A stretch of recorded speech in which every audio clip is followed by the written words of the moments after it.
Christmas is all in the timing. The key to a great Christmas day is just to get the timing right. If you can get all of those different events in the right order, just at the right time, then you get the perfect Christmas day. Christmas is all in the timing. Now, I want to help you tonight to get your timing right for Christmas Day. And so what I've done is I brought along my alarm clock here, and I've preloaded all of my alarms for Christmas Day into this alarm clock. I'm going to take you through them, and I'll see if I can just share some tips and tricks to get your Christmas Day timing just right. So this is obviously a bit too small for everyone to see. So what I'm going to do is I've asked the tech guys if we can get it on the big screen. There it is. I'm just going to plug it in. There we go. There's my alarm clock. 5:36. Is that the actual time? We're close. All right, here we go. First alarm. What? 4:30? That's the alarm. My kids have been at this alarm clock again. That is not the alarm for Christmas Day. It looks like you guys want to be up at 4:30 on Christmas Day, but that is not right. The correct time is actually 8 o'clock.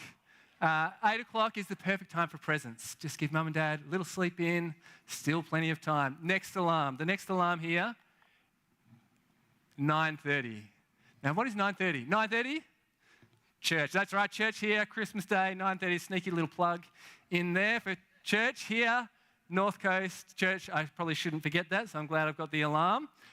Next alarm for a perfect Christmas Day, 12:30. Now, 12:30 I think is the perfect lunch time. And it's not time for nibbles, right? I need to sit down and have meat at 12:30. If you have a 7-hour slow-cooked braised brisket lamb in the oven thing, it's got to come out. Doesn't matter how raw it is, 12:30. Otherwise, I'm getting very hangry, and that's a bad Christmas day. What is next? 3 o'clock. Who can help me out? What's 3 o'clock for? Yeah, someone said nap. Nap is correct. Everyone else is wrong. 3 o'clock is the one and only time for nap time. Next alarm, 4 o'clock. Wake up from nap, yes. And that's the alarm for second lunch. You've had first lunch, you need second lunch. This is the time to dive back in for seconds. Here's a couple of other alarms which might just apply to my family, but I'll give them as tips for your family as well. 4:35. This is the time when we need to distract Uncle Frank, because he's going to start talking about politics as the afternoon goes on and kind of his conspiracy theories. So we've got to play a game of backyard cricket, something just to get out in front of that.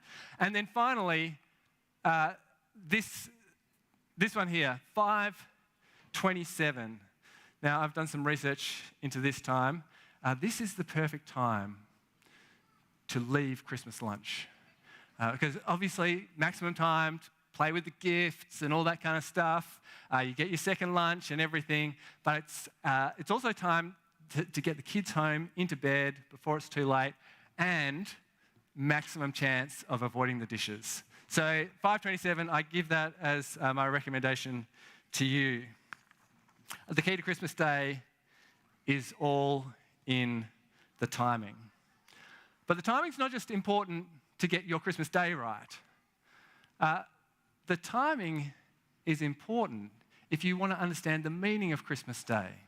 If you want to understand the true meaning of Christmas, then you need to understand the timing. You see, Christmas tells us something about God's love for his world.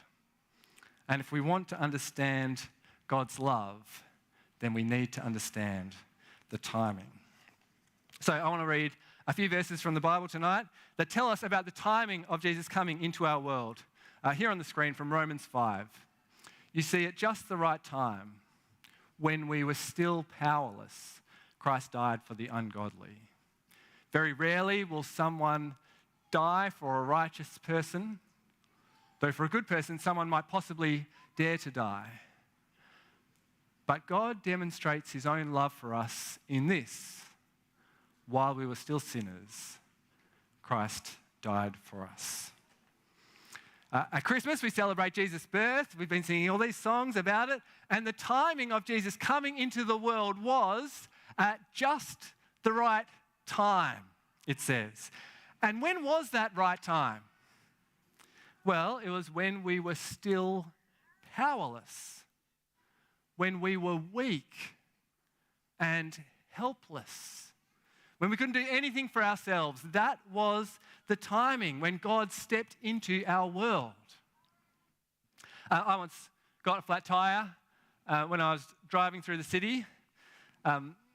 We're driving along busy street, and actually a pedestrian was walking past, and they were like, "You've got a flat tyre," pointing it out to me. I was like, terrible timing, driving through the city. And so we're driving along, and we're actually going to give blood in the city, and I could see where we were going. It was just a block ahead, and I thought, I'm just going to drive there, we'll park, give blood, and then I'll come out and I'll sort out the flat tyre. So we do that, go in, give blood, come out. I'm like, this is so annoying. Flat tyre. Get the tyre iron, go to sort it out. Do you think I could move those wheel nuts one tiny bit? Not a chance. I just given blood. I was as weak as a kitten. I couldn't do a single thing. And look, no one has ever accused me of being the strongest person in the room. I don't know if you've noticed that. If I turn sideways, I disappear. But here I am trying to get this wheel nuts off, and I couldn't budge it at all. I had to call the RAC, call them up and say, could you come and change my flat tyre? The RAC guy arrives, and he gives me one of those looks like, mate, it just gets it off. But I was weak. I was powerless. There was nothing I could do to budge it at all. And that's what we were like. We were helpless, powerless. And the Bible says that is the situation we were in when God stepped in. But it was actually worse than that. The timing wasn't just when we were powerless. It was when we were set against God, it says. It said there in verse 8, but God demonstrates his own love for us in this: while we were still sinners, Christ died for us. It was when we were God's enemies. See, to be a sinner is to be someone who is kind of at war with God, in a fight with God. You know what it's like when you kind of have a blow up with a friend and you're kind of not on speaking terms anymore? Well, that's what it was like with us and God. We were in a fight with God, a fight of our own making for the way that we had rejected him and ignored him and damaged the world that he had given us to live in and hurt each other. And we know what that's like. A sinner is someone who's stuck in a fight with God, or maybe doesn't care. And maybe you can identify that that's you. And so we had set ourselves as God's enemies. But guess what? That was the timing. It was while we were still sinners that Christ came. See, Christmas is all about the timing. And it is a measure of how much God loves us. See that? That God demonstrates his own love for us in this, in coming at that time while we were still his enemies. He loves us before we deserve it, before we've done anything to kind of earn his love. He loves us when we need it the most. See, God's love is all in the timing with which it comes. Now, I've got something else to show you. The thing about Santa is, I don't want to say anything bad about Santa. He's the present guy. We all love presents, right? But the thing about Santa is you've got to help him for a start.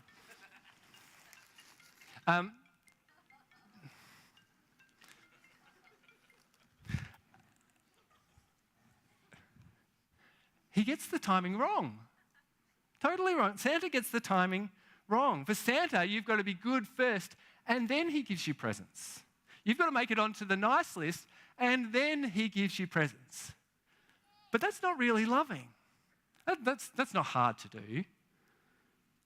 And really, if he's insisting that we make it onto the nice list first, who can manage that? Who can go through an entire year without doing anything bad, without hurting anyone? Which of the kids is putting up their hand like 100% totally good all year? Oh, there's one or two. I think Mum and Dad might have something to say about that. So you can't win with Santa.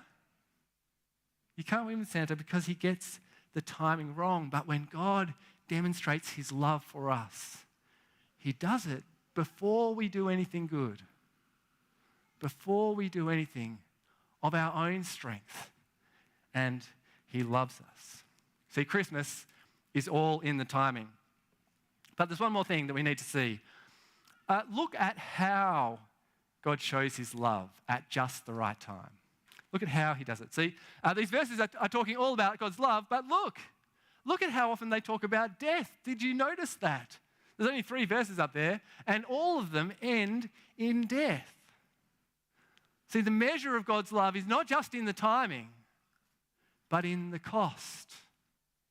It's not just in the timing, but in the cost. The measure of God's love is that Christ died for us. See, to be set against God, to be in a fight with God is a real problem. Because God is the creator of everyone. He's the creator of everything. He's the one who gives life to our world. And so to be set against him means to face death. To be his enemy is to face death. But when Jesus comes, he died. The Bible tells us that he died for us, for our good, for our sake, in our place. Jesus died for us. Verse 7 there says that sometimes you see that happening. Sometimes in our world you see someone who will die for someone else. You hear about like a fireman who runs into a burning building to rescue an innocent victim, but they themselves die in the process. Sometimes you'll hear about that. But what about a fireman who runs into the burning building to save the arsonist? What about the fireman who runs in to save the person who lit the match? One who is against them. That would be an extreme show of love. But that is the measure of God's love. That Jesus comes and he gives his life, not for friends, not for good people, not even for innocent victims, but for enemies. People fighting against him. And he gives his life while we were still sinners against God. See, God's love is all in the timing. And so Christmas is all in the timing as well. Jesus comes exactly when we need it, when we're still powerless, before we've done anything, before we're able to help ourselves, and before we've done anything good, before we deserve it. He comes and he dies for us in this extreme show of love. And so here at North Coast, that's why we think Jesus is so incredible. Why we want everything here at North Coast to be about him. And we'd love to invite you to come back and find out more about Jesus. Starting in January, we're going to be spending time on Sundays looking at one of the biographies of Jesus' life. When you read those original biographies of Jesus, you find that he is incredible. No other person has been more influential throughout history, and no one makes bigger claims about who they are and what they have achieved than Jesus. And so if you would like to find out more about him, we'd love to invite you back. Even people who met Jesus face to face when he was alive asked the question, who is this?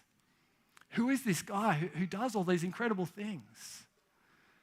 And so we'd love to invite you to come back one Sunday in January to find out more about Jesus, this man who demonstrated God's costly, extreme love for us. I'm going to invite the band back up. We're going to sing a couple more carols before we finish. But this next song is one of my favorites. We're going to sing "O Holy Night." I'm not really one who can hit the high notes, but it's one of my favorites to sing. Maybe you've sung it before over the Christmases. But maybe tonight you'll be able to sing it with even a little bit more meaning behind it. There's a line in this song that says, "O holy night, long lay the world in sin and error pining." Long lay the world in sin and error pining till he appeared. And that was us, part of a world that was stuck in sin and error, longing for something to happen, longing for God to appear and put things right. And when he appears, Jesus comes in this incredible demonstration of the love of God for us at just